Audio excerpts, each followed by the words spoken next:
पहली बार हमारे घर में बिल्ली आई जिससे हमारे घर के बच्चे को अच्छा नहीं लगा और मुझे अलग ही टेंशन हो रही थी। तो आइए जानते हैं। वेलकम मित्रों, तो आज सुबह सवेरे हम पहुंच गए थे शोरूम, क्योंकि आज मेरी क्लासमेट आने वाली है अपने घर के लिए पत्थर लेने, जिनके आते ही मैं थोड़ा साइड में गई और ब्लॉक करने लगी कि यार थोड़ा अजीब लग रहा था, पर फिर भी ठीक था।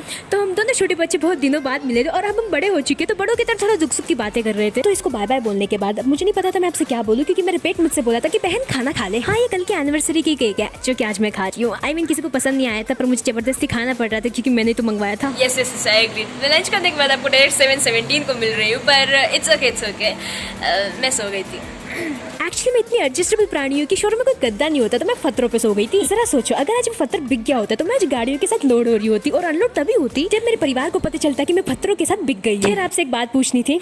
If you are a pet lover then vlog मजेदार होने वाला है, क्योंकि घर पहुंचते ही हमारे घर में एक बिल्ली आ गई थी, जिससे सबसे ज्यादा दुखी तो बंदू को हो रही थी, क्योंकि बंदू को मुंह फूल गया था क्योंकि इसका अटेंशन कम ना हो जाए करके। प्लीज अटेंशन ऑन मी मित्रों, क्योंकि मैं एक डॉग लवर हूँ।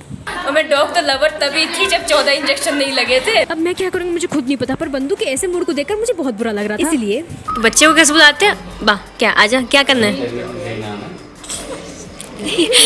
ठीक है मैं मानती हूँ कि बच्चों को संभालने में मैं गवार हूँ, पर ये गवारी बंदू के मुंह में बवाल वाली स्माइल लेकर आई। फिर बंदू की ऐसी प्यारी हरकतों से बड़ों का ध्यान बिल्ले से हटा और बच्चे पे आया। पर एक सेकंड, वापस ध्यान बिल्ले पर लेकर आना, बिकॉज इस बच्ची के बगल में बिल्ला है और बिल्ले के बगल में बच्ची का पैर है और इस बच्ची को बिल्ले से बैर है।